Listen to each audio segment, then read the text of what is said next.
Hey everyone, hope you're doing all right still. Just thinking about I don't even know what week we're in. It's 9 weeks, 10 weeks, 8 weeks. We're definitely a few months in. And we've probably run through a gamut of emotions during this time. And so just as I was reflecting for devotion, just thinking about all the emotions that we've been going through. When this first happened and everything got shut down, we were in homes, there was a little bit of, what's going on? How long is this going to be? What is this process? And then as we saw things being canceled, emotions started to change, from shock to, well, this is novel, this is different. Maybe even some people were like, a little bit of excitement. But now we're into this phase of, we've really seen the cost. We've missed out on things.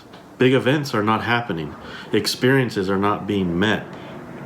And through all that, we're given all of these signs of encouragement. You probably hear everywhere, we're all in this together. Things to keep us encouraged, to keep us positive, and those are all good things. We need to stay positive, and we need to stay encouraged, and we need to see what this is all for, and where it's all going.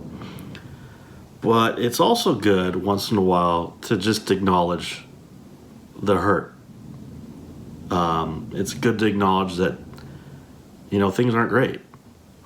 And, it's easy for people to think that Christians are always looking for the positive, are always trying to see the bright side of things.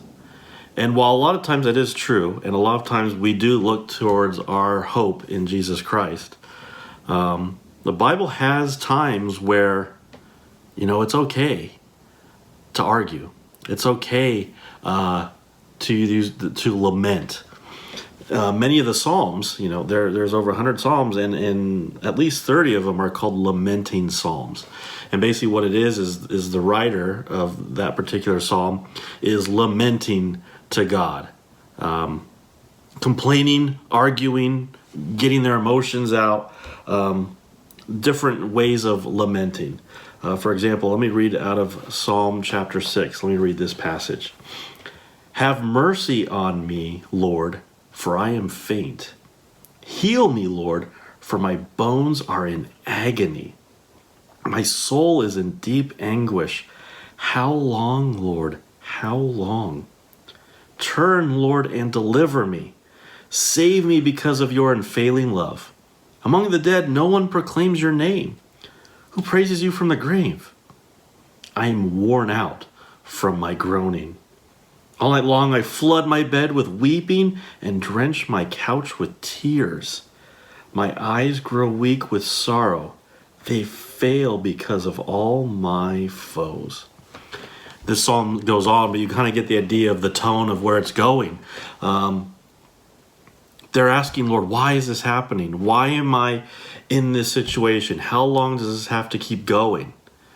And maybe some of those words resonate with you. How long, Lord? How long? I'm worn out from my groaning. So here's the thing.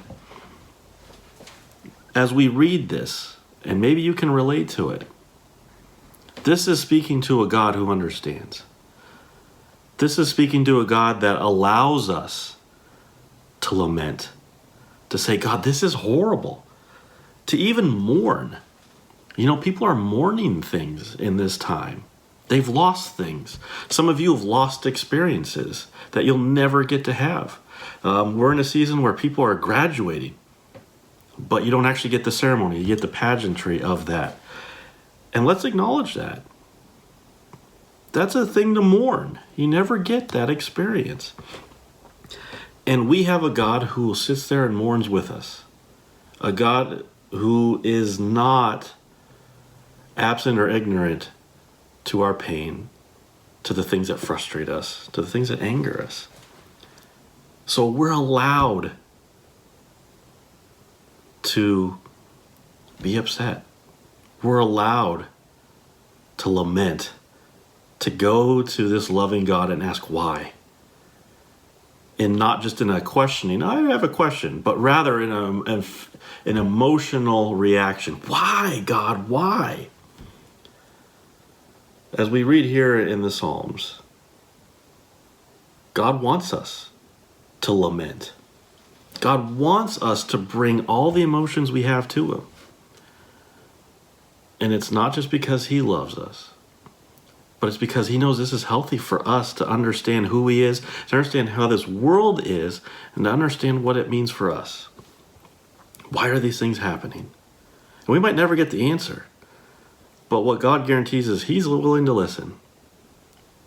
So may you find the opportunities to lament.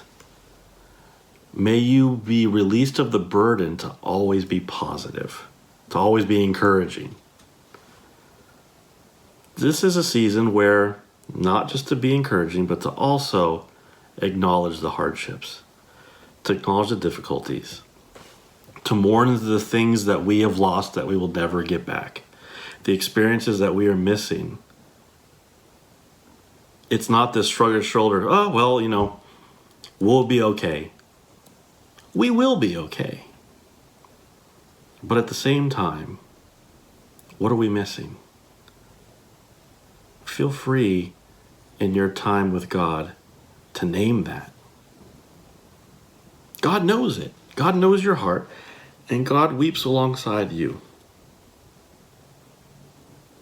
So may you be blessed as you lament.